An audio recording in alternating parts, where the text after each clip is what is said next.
Welcome, everyone, to Pixelated Realms, your guide through the digital landscape, untangling the mysteries of your favorite titles and discussing the latest and greatest in video game fun.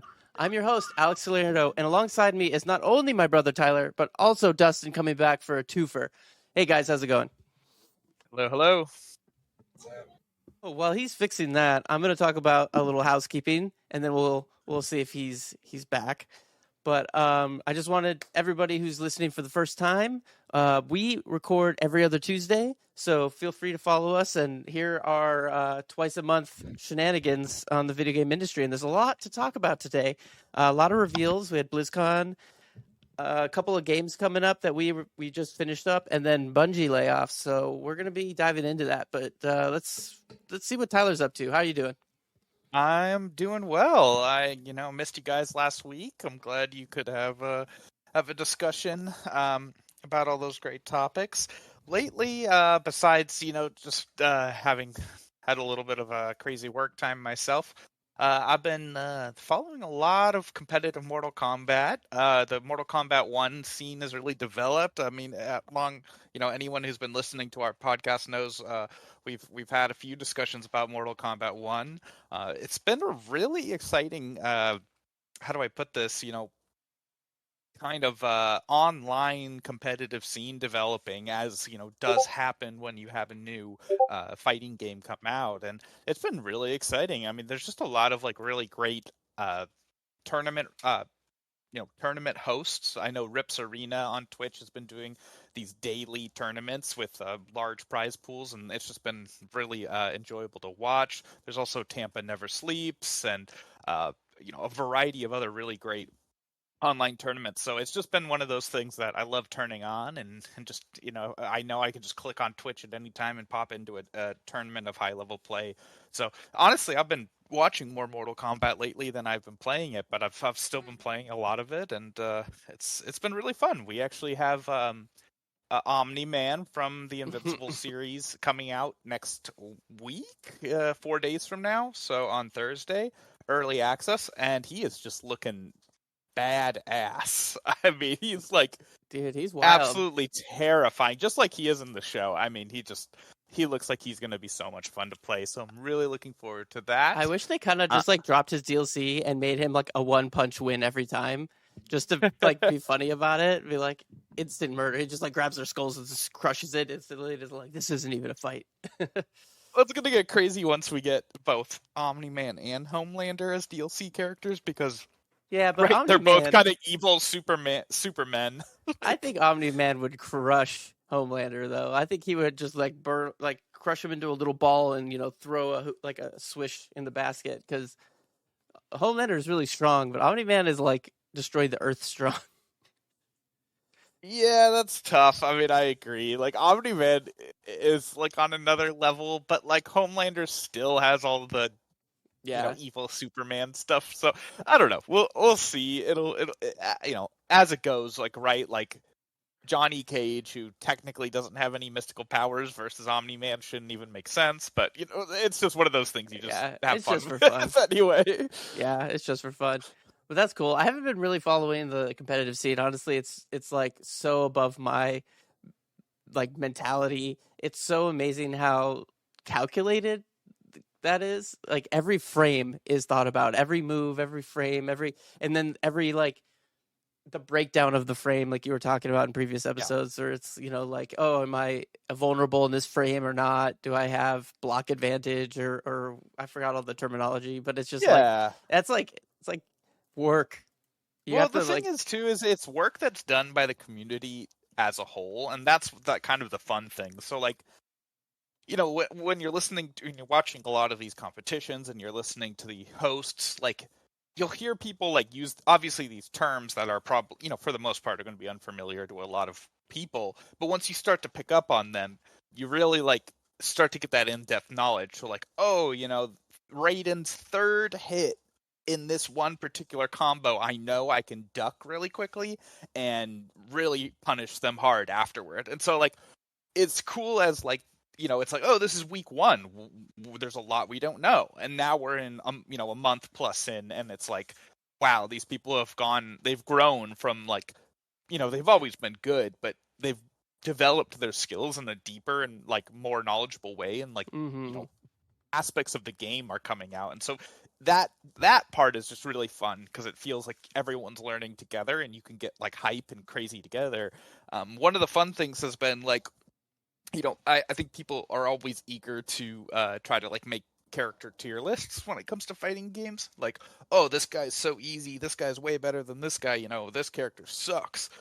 And I just love to see that getting crushed in the first few weeks of Mm-hmm. this game. Like, everyone was convinced for a while that like Sub-Zero sucked, and now he's like the only character I see in ranked play.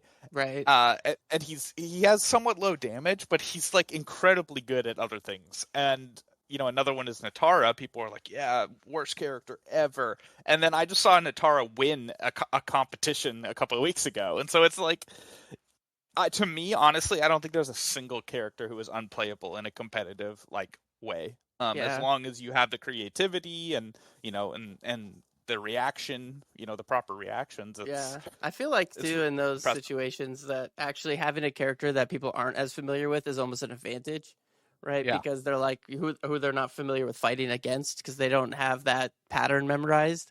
So like you're saying, people take that as like a challenge and be like, "Oh, you said this character sucks. All right, let's give it a go." And I'm gonna kick your ass with it. Yeah, and there's people who specialize in that. So like I really I've been following a competitive player named Honeybee. He used to play. He's the most famous Flash player in Injustice 2. That was kind of his claim to fame, and he went to Evo, the fighting conference, and he got like top 8 or something. But either way, he chose Reptile, who is also considered fairly low tier, and the dedication is there. They really like have to dedicate themselves because they'll like be getting their butt whipped by some basically cheap thing that they haven't balanced yet, and they have to try to get creative, and it's really fun to watch that. But it's also like on the other side, like I've definitely watched streams where he's just like, why do I play this character? Why do I put myself through this? So Funny. it's cool. It's awesome to see them excel at something that no one else is really excelling at. But it's a roller coaster of emotions. So it's a journey. It's a story. I just play whichever character has the least amount of clothing. That's just me, though. I believe they have a whole genre of games called Dead or Alive for people like that. That's literally the basis of that game. I didn't even know it was a fighting game until like a year ago. I had no idea either. I thought it was like a volleyball game or something. There is a volleyball. It also is a volleyball game. Yeah, that's the only thing I had seen of it. I was like, oh, okay. Yeah, they knew that fan service, right? Wanted. Yeah. They know their genre and their niche. That's the only reason people play that one, anyways. But Dustin, so what are you up to? How's your business going? All is well. All is well. Had some terrible heartburn last night. It sucked. But getting old. But both, brother. I know, man. Super old. But no, I was gonna I guess on the esports topic, talking about Worlds a little bit. League of Legends World Championship is happening right now, and like there's such a pet peeve about this topic because like I don't watch a lot of League. I do, and I'm like kind of involved with the team, working with the team. Like I get more amped up, and I follow it more regularly. But like I do follow a lot of people on Twitter that are very invested in it, like casters and like the two best regions are China and Korea, South Korea. Like by far, like one of those two regions have won every League of Legends World Championship since 2011. The only time that a European team ever won was in 2011, the very first Worlds. North America has never won. But I swear to God, dude, if you follow this scene, like every Worlds, you just have all these North American fans and all these European fans, and they're just like fucking bickering at each other like this insane rivalry about which one sucks the most. And it's like, dude, you both suck. Like neither of you guys have won in 10 years. North America, you've never won. Like you guys are literally like super toxic to each other about which one of you guys is the third best. And like I'm just like, North America, just shut the fuck up. Like get good. Like you guys haven't even won.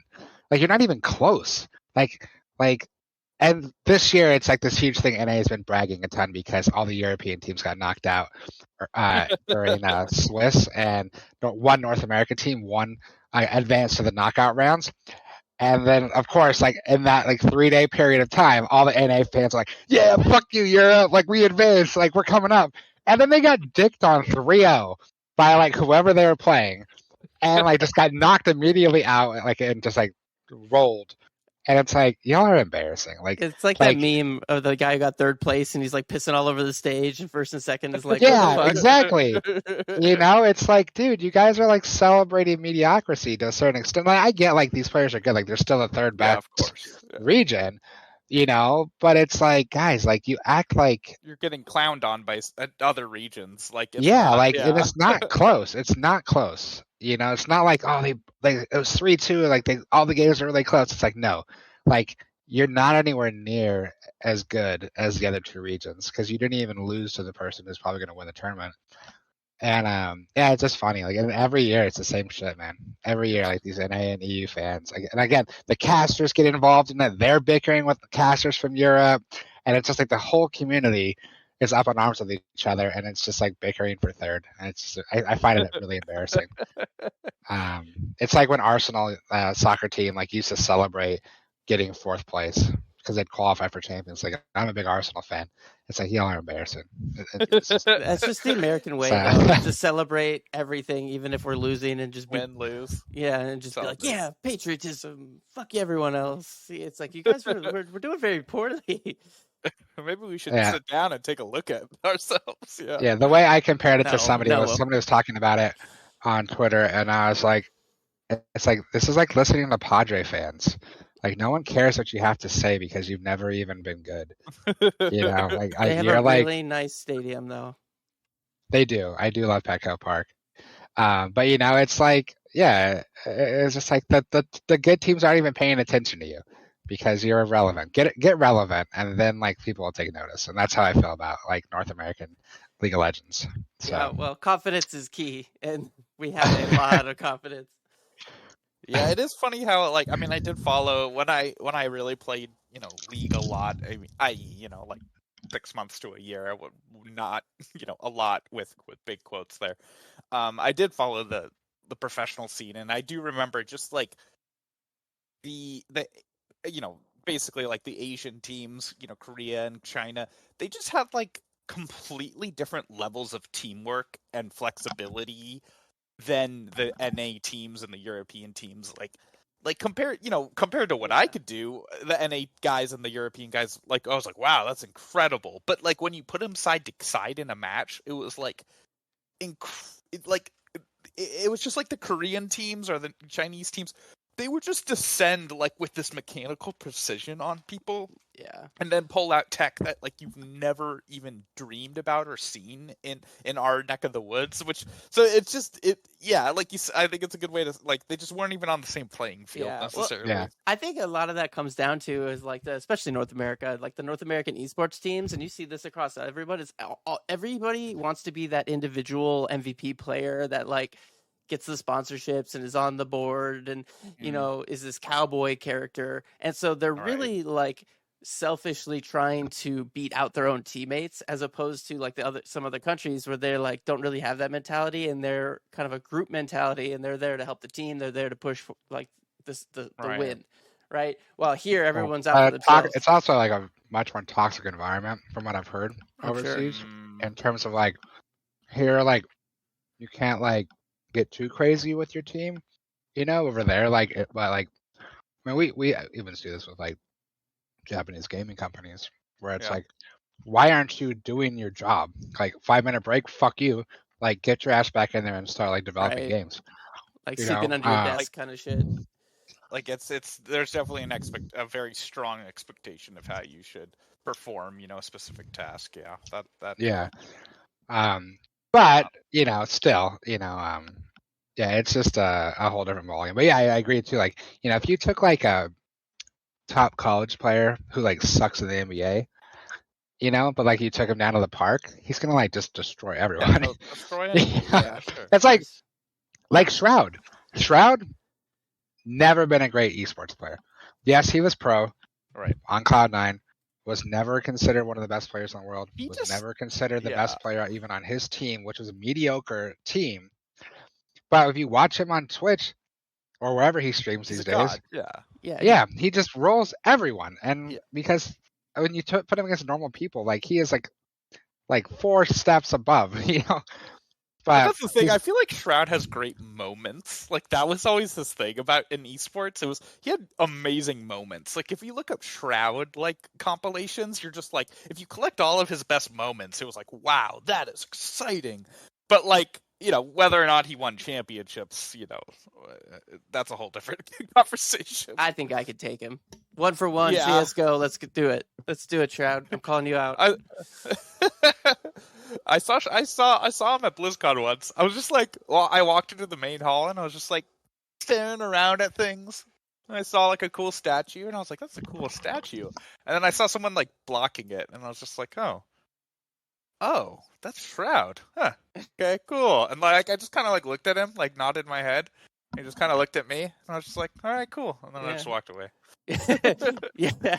That's Not I don't what need I to would talk to expect. Shroud. Yeah. I don't need to Hey, talk to him, I've man. seen your face before. That's cool. All right. Yeah. Yeah. Hey, man.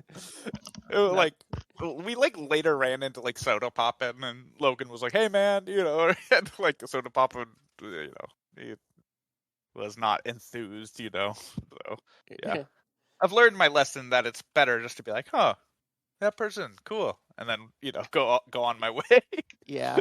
I totally just missed like the last 60 seconds because my headphones said they were at 30% and then Rip. it just died. Oh no. Well, that's a good time for us but to I'm back transition. now. I'm back. Yeah. Let's Good for- transition off of esports then into something else. I really want to talk about Alan Wake 2. Have you guys played this at all or even seen anything about it? I've heard some So- people chattering about it, but that's about it. I've been watching some gameplay. I did not play Alan Wake 1. So here's my questions. 1, do I need to buy this? Yes. And 2, do I need to play Alan Wake 1 first? No, but it's a good game as well. So, okay. Okay. So, I'm okay.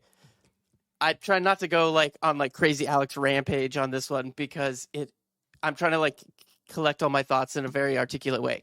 It is an amazing fucking game and I'm trying and I want to like get this across on how amazing this game is. It is incredible. Now, take in mind it is a horror game, so it's very much like a immersive, slow experience. But they do such a good job. It is so fun. In fact, I'm like, I have it paused on my screen next to me because I'm just like, as soon as we're done with this, I'm going to go play it because it's just so good. And Tyler, you'd appreciate this. Like some of the top 3 things about it that I love is like 1, it's got a really fun, interesting story. And that like, I don't know if you play Control at all. I would actually recommend playing Control before this one if you were to play anything beforehand because they take place in the same universe and there is overlap. Oh. I did not play Control, but I know what you're talking about. Yeah, so there's like reoccurring characters and stuff like that, and like, it's like loose. Like you don't actually need to know anything about the story of Control, but there are just like common elements of the world. Like for instance, that like in their universe, like it's not magic, but there's like weird things happening, and people aren't really aware of it, but there's like government organizations and stuff that like take care of that. And that's just like a common thing in this world. So the fact that like, you know, there's a weird murder cult going around isn't such a weird thing, you know, in this kind of like universe. But anyways, besides the point. So the story is really, really, really good. There is the audio in it is amazing. If I would recommend, honestly, Tyler, you play the game just for the audio. The audio design in it is like top tier. Wow. And they, I highly recommend. Like I've been playing on the PS5, and I have the headset that has the spatial audio, and it like totally changes the game for me. Like every single thing in the game is designed to immerse you into the story and the world, and the audio design takes it to the next level. Like there's whoever did the audio in that, like props to you. Like so good.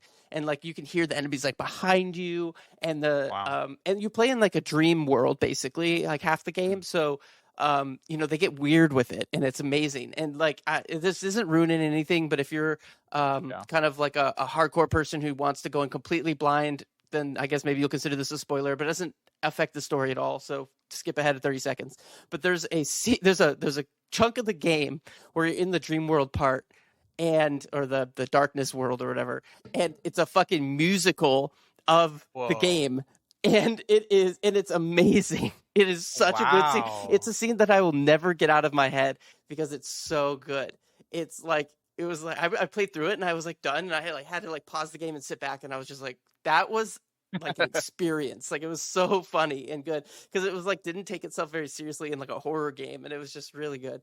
And they do Wow. something. Remedy is really interesting. So they're a Finnish company, and so a lot of the characters are Finnish or Swedish or Scandinavian in that sense. Sure. So it's very interesting, like the culture and stuff like that. And they use real actors in like very famous Scandinavian actors. And some of which, like if you watch the show Viking, like they're in there. So I was like, oh, hey, I know that guy. But anyways, they use real world video mixed in with the game, and it's done like so well. Like there's like commercials that are hilarious in the game that are done by the live actors, and then there are scenes that are like transitions between the chapters, and some of them are live action, and it doesn't feel weird at all. Like it totally blends in, and like it actually shifts from the game to the real person, and it's so intense. Like that's how I don't know how to describe it. Like I'm trying to find the words, honestly. And what kind of game is it though? Is it like a Last of Us style like shooter investigation kind of game? I would say it has some kind of elements of that, but it's more of a Resident Evil kind of style mixed with Last of Us. By Resident Evil, though, I mean like puzzle solving, like you're going around, you're discovering stuff, and then there are enemies to shoot and kill, of course, and you do have a gun. It's a third person kind of a game and stuff like that. But honestly, the immersion into the world is the best part, because like nothing in the game doesn't make sense, but everything doesn't make sense. And what I mean by that is like they like written the world that they're basically like, okay, there's this weird, crazy, mystical creature that is changing the rules of the universe, and nothing is going to make sense anymore. And you're like, okay, that makes sense. So then when anything weird happens, you're like, that's canon. Like it totally makes sense that this would happen because nothing makes sense anymore. And it's not like in some games where you're like, okay, like that would never happen, because they totally like said F the rule book, and it all is just so well packaged that you come out the other end and you're just kind of like, whew, like I need a breather. Like that was so cool. Like there's never a moment in the game where you're like bored. Like you're just everything is mainly a plot-driven game. Yes, it is. There is a little bit of action here and there, and it's just enough to keep you from getting from it feeling stale. But it's mostly like a discovery game. Like you're going here, you're talking to this person. You play so like. This isn't a spoiler. This is like the very first 4 seconds of the game. So you play as like an FBI agent in the real world, and you also play as Alan Wake. So you're playing like in the real world, trying to figure everything out. So you're this FBI agent, and then they have like their like pause menu. You're like in this like mind palace in your head, and you're putting the clues together. And there's situations where you're like, you'll talk to somebody, and then it'll be like go into the mind palace, and you have these like clues, and then you'll like figure something out, and then you'll open up new dialogue, for instance. So it's just like it's a detective. Honestly, it's first and foremost, it's a detective game. And it is so cool. And that's, of course, a play on like the whole thing that Alan Wake is a writer, and that he writes detective novels. He writes specifically horror detective novels. So it's kind of like this whole thing of like, I don't know. I don't want to go too into it because, the story speaks for itself. But if you're into spooky games, if you're into narrative-driven games, this is 10 out of 10 in my book. I like top 10 coolest games I've ever played. Holy cow! I mean, that's a pretty big endorsement. How is it on PlayStation? Perfect. I love it. It's perfect, yeah. Yeah, I debated about getting on the computer or the PlayStation. I'm actually glad I went with the PlayStation. It is a much better couch experience, in my opinion, than it would be like a sitting in a chair PC experience. Because I like to put in, but I mean, honestly, I would say whichever, like for anybody out there, whoever has whatever system you have a better set of headphones for is the one I would go with, because the audio, like I played it with and without my headset a few times, and the headset like cranks it to 11, because it's just the audio design is just masterful. It's so good. And there's like this like rock band in it that's playing music half the time. It's so weird. It's such a bizarre game because like I told you, like they throw all the rule book out. Like they're like, hey, you're not in like typical Earth anymore. Shit just got weird. And they like Wow. they roll with it and they do such a good job. I don't know. It's really hard to explain, but I think I'll definitely have to pick it up. Maybe I have to make a determination between this and RoboCop, but If you wait long enough, Alex will probably just buy it for you. yeah. I only do that for you because your stingy ass won't buy anything that I need a co-op partner for. Yeah. Let's say it has to be co-op, at least. Wow, That's this game, fair. yeah, it looks Yeah, crazy. so I mean, that's my rant. I can't wait to beat it. It's like to the point of where I'm like, I think I'm nearing the end, and I'm like, I already kind of want to like replay it to Yeah. like because it's like that detective game to like replay it with the new like vision, with a new set of eyes that has like what I know now and to go back Yeah. and play through the game. It's so cool. Well, I've already restarted Baldur's Gate 3 times, so I mean, I understand. Nice. Yeah. Wow, that sounds really fun. Yeah, I'd really Yeah. like to check that out and play it.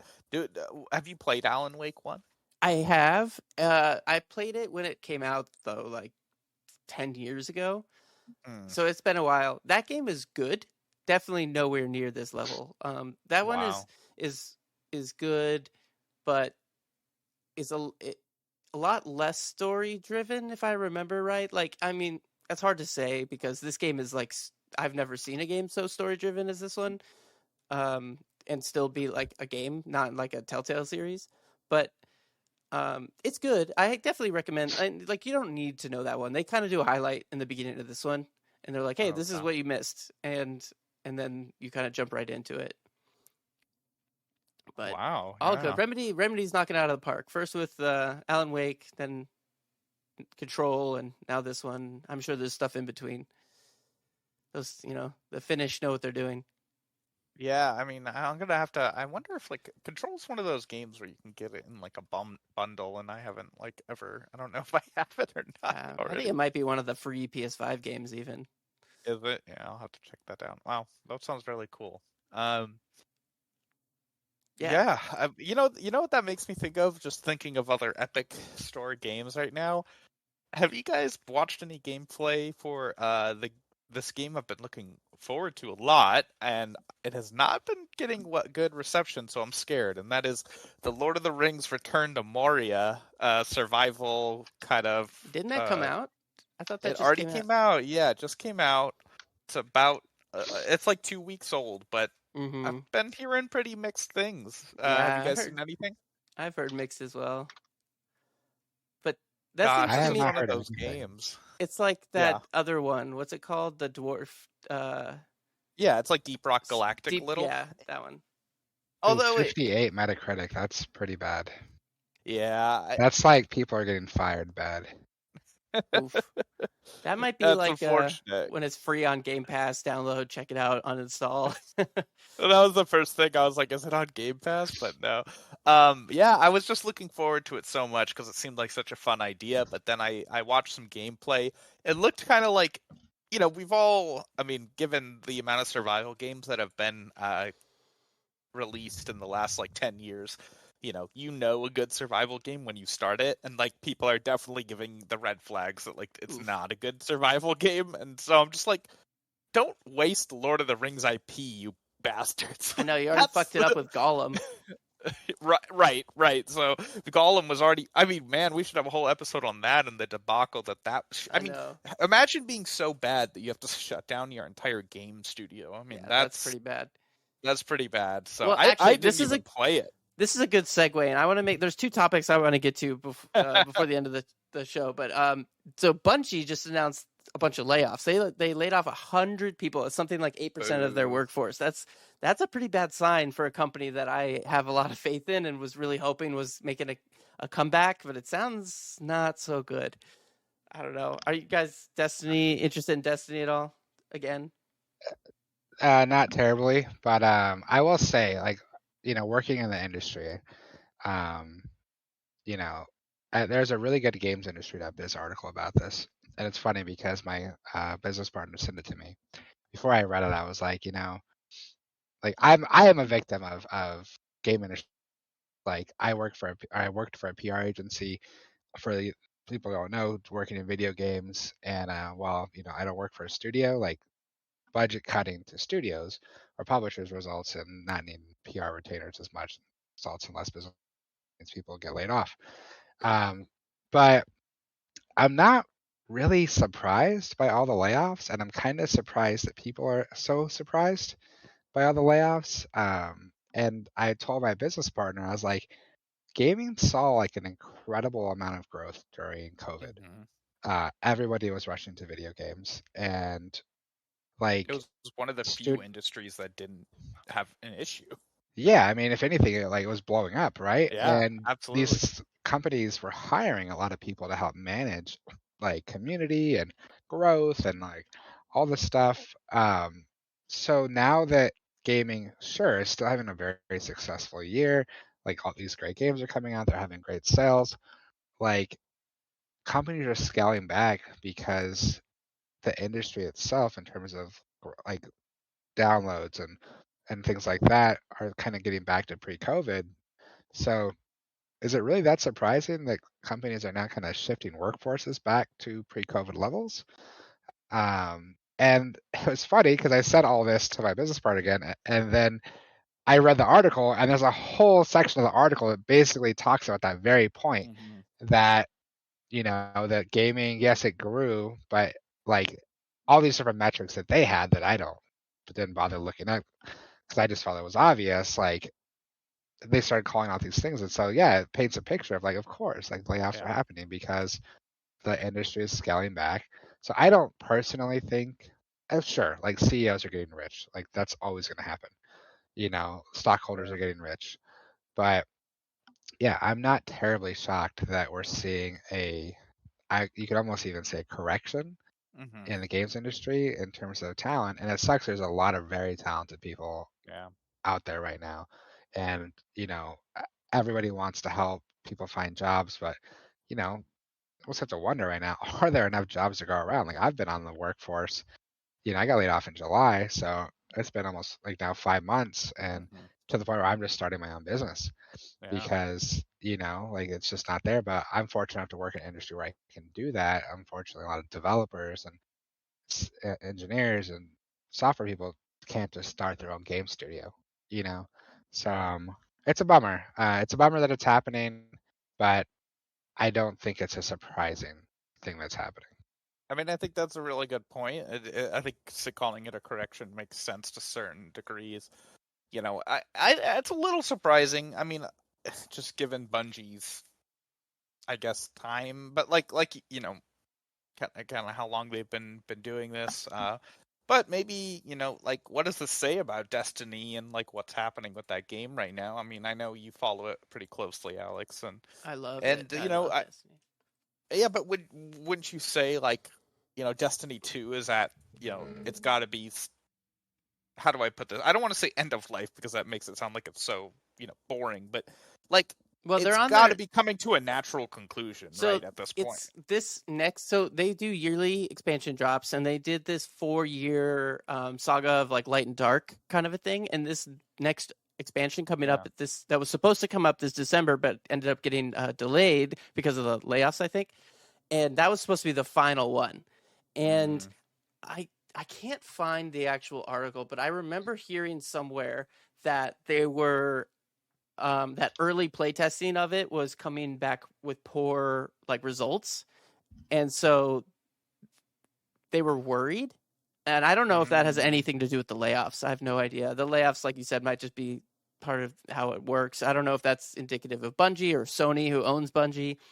I don't even know if the game has been tapering, because the thing with Destiny 2 is it's kind of weird that like people will be like, oh, the game's dead, but you'll look at the numbers and they're like skyrocketing. Like it's like, oh, we've had the most concurrent players we've had in like years. And so I can't exactly say if it's dead or not. I haven't actually been playing myself for the past year.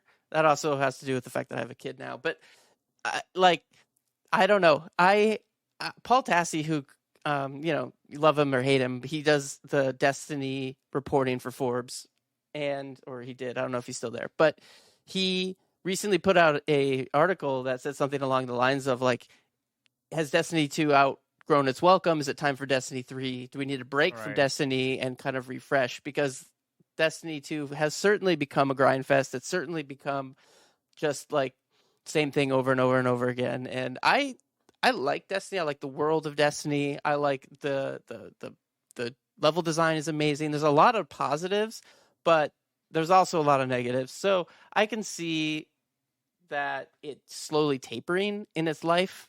And we'll see at the end of next year, because they're going to have to either announce what they're doing after the end of this Light and Dark saga, which they haven't done yet, or they're going to have to say, hey, we're not doing anything. So it'll be interesting to see what comes out of this. Yeah, I mean, I Destiny's a game I've always enjoyed, but on a very, very light level. Like, to me, like, if I put in like 20 to 50 hours, like, that is more than I will ever need when it comes to Destiny. So, like, but then there's, like you said, there's a lot of players who, like, that's their go-to game day in and day out, to some degree, to yourself as well. So it's Destiny. I mean, a game can be different things to different people, and I'm very curious to see if they'll pivot or if they'll go for a Destiny 3, or kind of what that's going to look like in the future. Yeah, I know. I think what makes Destiny so interesting, or Bungie layoff so interesting, or surprising, we'll say, surprising is a better word, is that they have 2 new games they're working on. Like Destiny has been like their sole focus for years. And then they announced 2 new IPs, I believe. One for sure. Marathon and what? So I think they have 2 new IPs coming out. And like that's the time they decide to scale back, is when they have multiple games now they need to build for.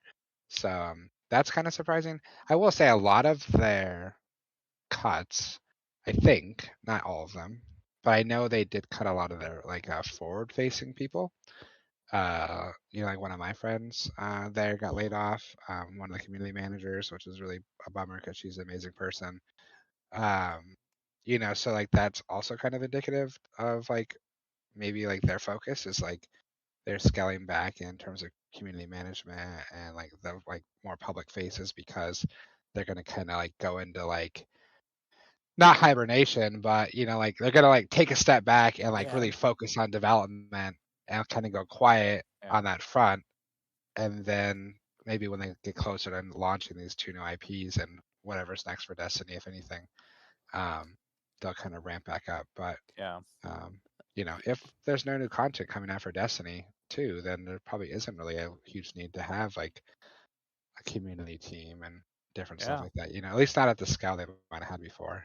I mean, I think that's one of those things where I think it's easy for not that I'm like trying to defend like layoffs or anything like that, certainly not, but it's easy, I think, as a gamer to forget that like every game cannot just have live service all the time for its entire life, right?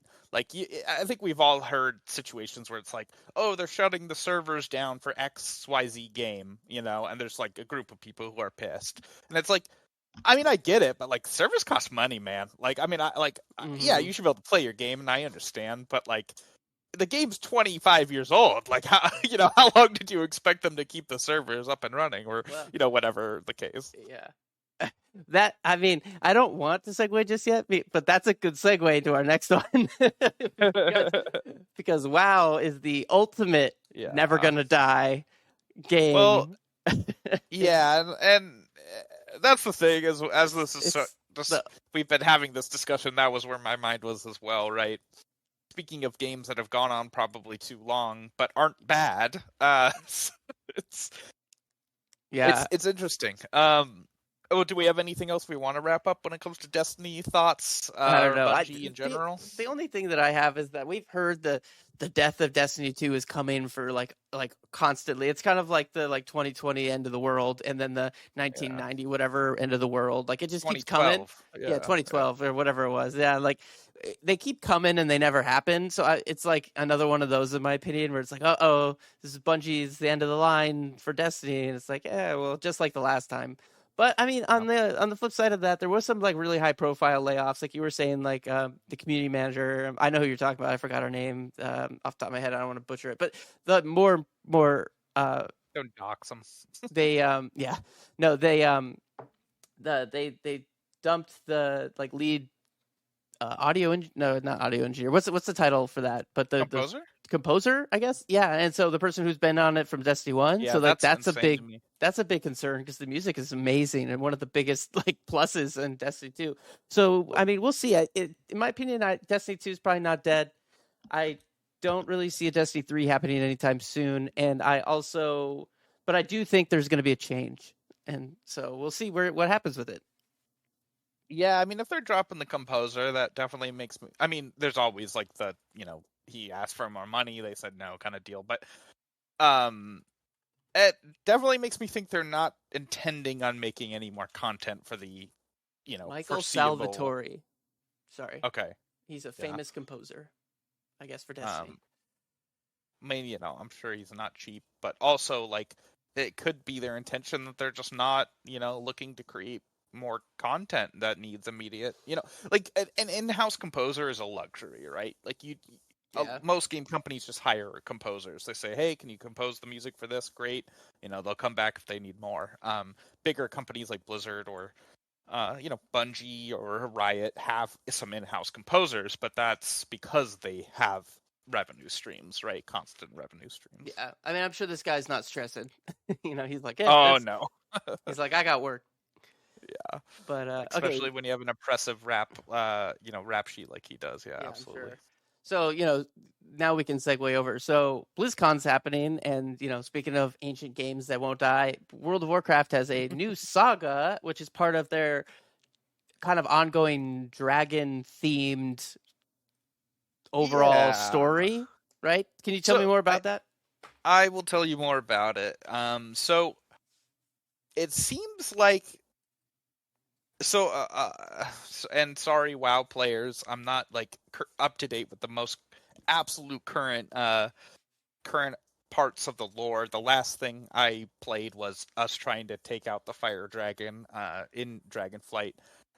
But with that being said, it looks like they're kind of actually stepping away from the dragons, and they're going to go back to the main plot of Warcraft, which, to be perfectly honest, I think it was actually smart to kind of take a sidestep away from the plot, because we went and killed Sargeras on his prison planet, which frankly was like the conclusion of, which should have been the conclusion of World of Warcraft. But time travel and dimension jumping means, or whatever bullshit. Without even mentioning that, yeah. I mean, Sargeras has been the big bad from day one. He is, Saruman. He is, or Sauron. He is, the big bad, right? He's Voldemort. Yeah.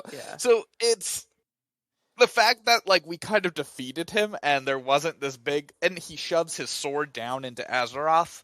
It just left a big kind of like, okay, where do we go from here? WoW it's developed a lot. They've basically rebuilt the entire engine while keeping the game live, so it is not the same game it was when it was released. Which is a pretty amazing feat.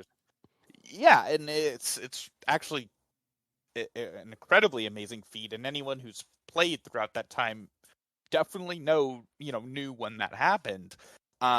And they did it throughout several expansions and updated small things here and there until they basically rebuilt an engine. But it still begs the question, I think, that, this game has been going on for 20 plus years, and, how's this story going to end?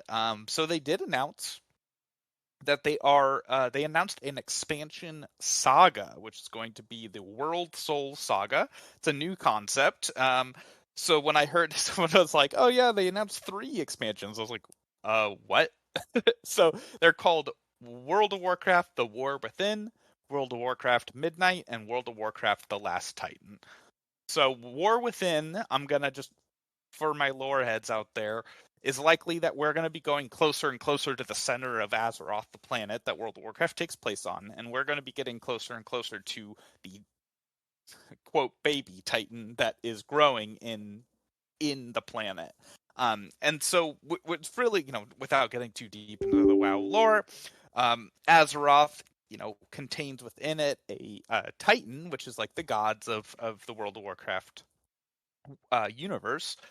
And we're going to be getting closer and closer to that, so we're going to be diving into the what do we want to call it? The interior of the planet. we're going inside. Yeah, we're going in. You ever seen? And it's like I always find it so funny. It's what's that Marvel movie? The with the celestial guys. Eternals. The Eternals. The Eternals is literally a ripoff of this, or vice versa. I don't know which one came first, but if you ever see Eternals, that's like basically it. Well, it's funny because if you know anything about Lord of the Rings, like honestly, the Titans are the Valar, and it's one for one. Like everything they is ripping really everything off. were going. Oh, it's just so Lord of the Rings. But it's all taken from other tales and whatnot. So either way, So I know there is, for the newest expansion, the War Within. They've announced 4 new playable zones already. We got our spider people back, which means a new Barak must be back from the dead, or maybe a new big spider boss is waiting for us. We have so that new zone, the spider zone, is called Ajkahet. Then we got what looks like basically 3 or 2 or 3 different places that look like they're inside of Azeroth.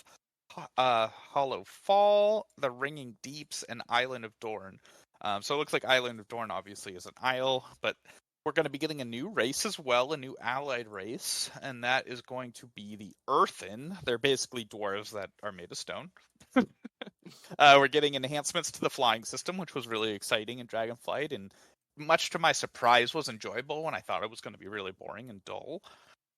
We're getting a new set of talents that are called hero talents. So it looks like they're just kind of like saying, like, okay, you guys have mastered these classes. Let's add some new abilities and more things to play with and mix up the meta.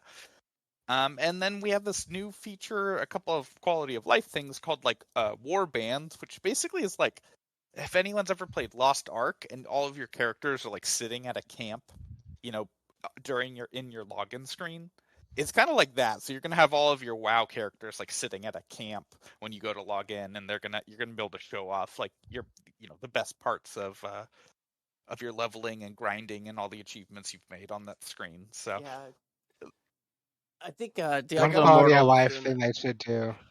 Oh, go What ahead, was Alex. saying that's I was like saying one quality of life. go for it. Go ahead. I'm done. I'm not talking. Damn it. Diablo Immortal does the warband thing, so I wonder if that's where they like tested it, and then they're coming out and like it was positive.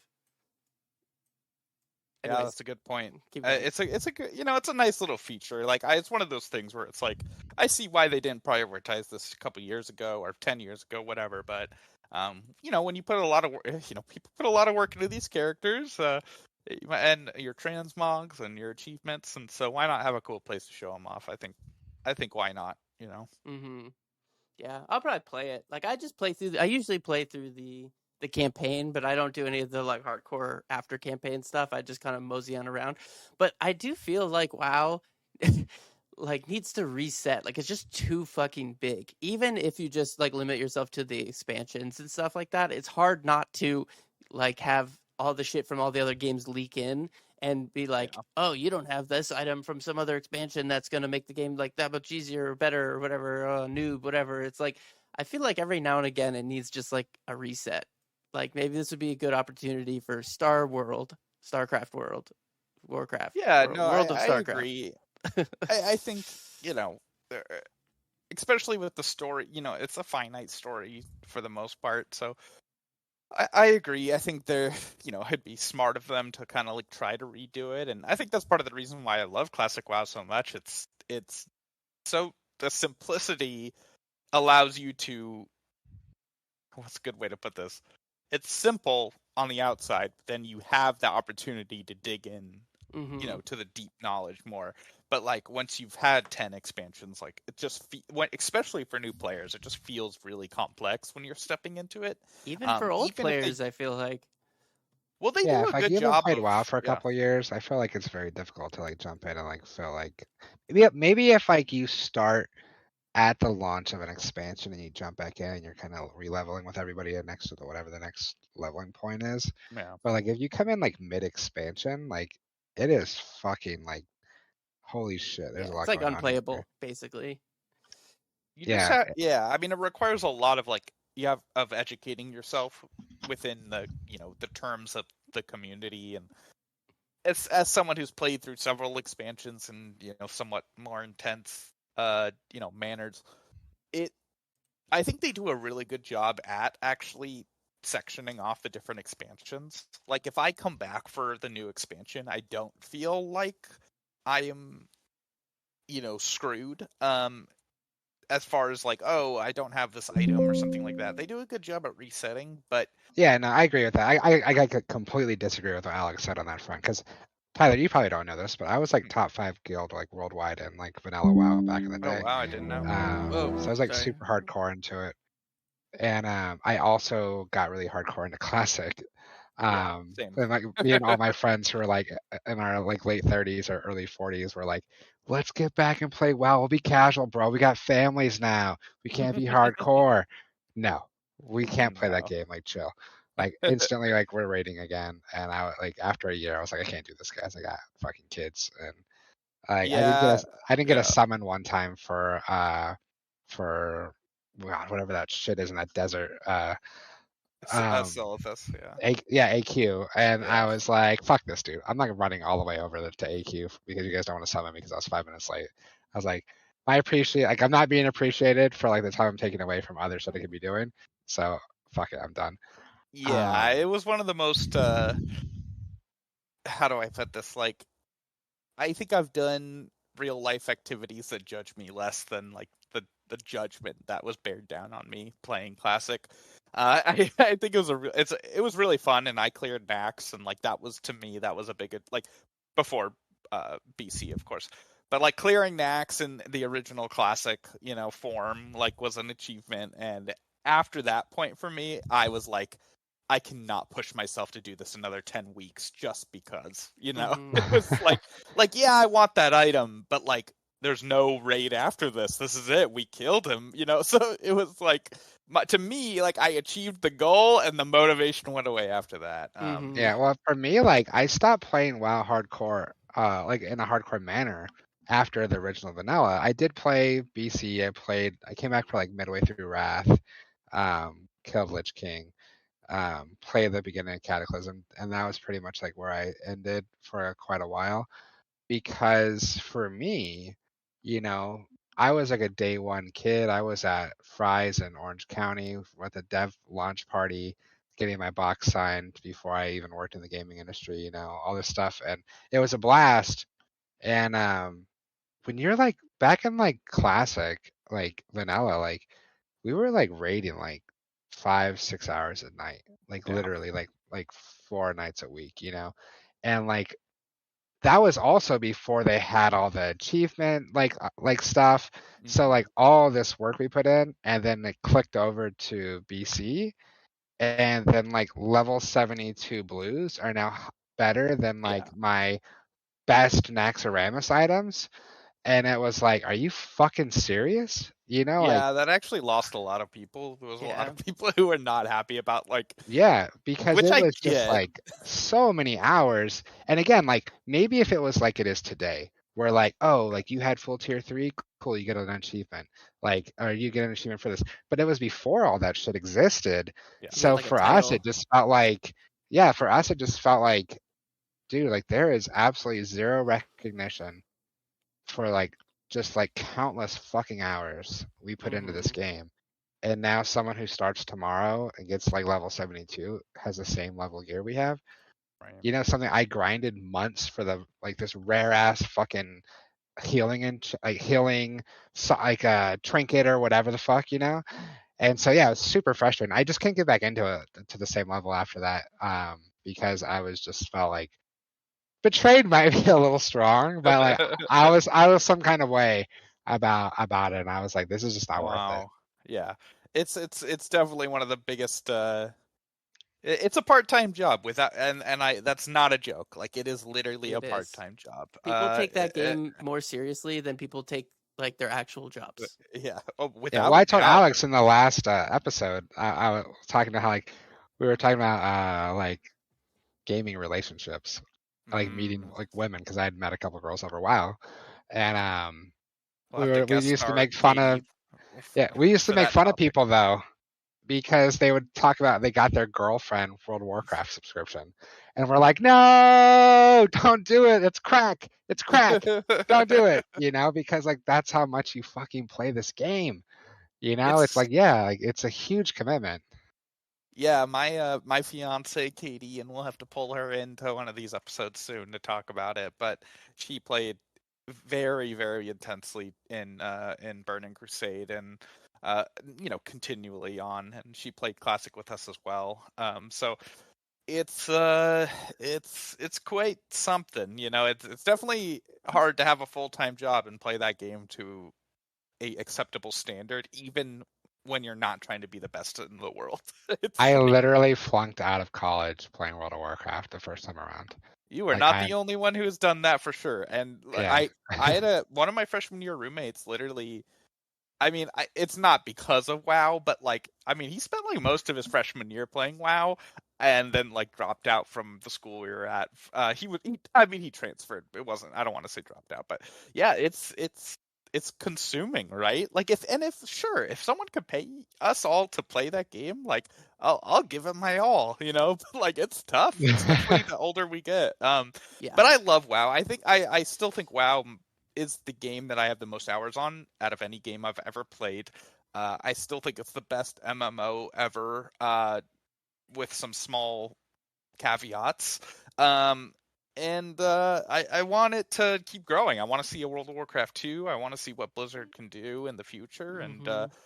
And I'm really, to me, like, I love the classic experience. I'm actually really happy with what they did with the classic experience. I think hardcore is a cool idea, even though I haven't played it myself.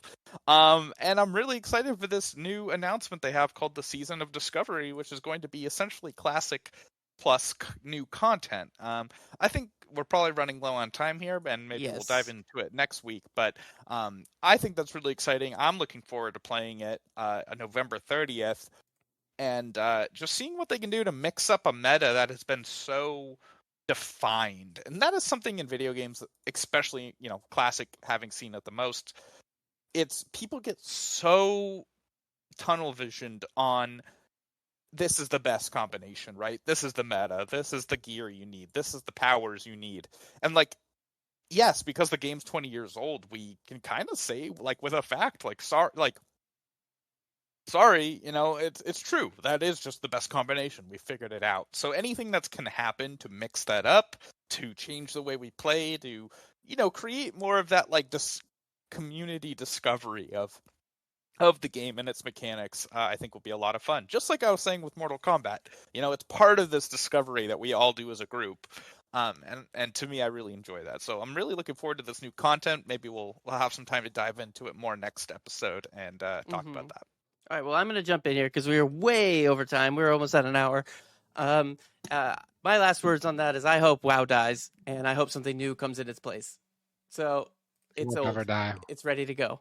We'll talk about that more next time. I'm not. But we'll talk about that more next time, I feel like, because the game will have it'll have almost been out. So we'll probably talk about it again. But I'm going to end it there. So thank you for listening. Don't forget to follow or subscribe to be notified. It really helps us a lot. It'll notify you when we post new episodes every other Tuesday. And you can also find us on social media at Pixelated Realms or at Pixelated Realms Podcast. So thank you very much.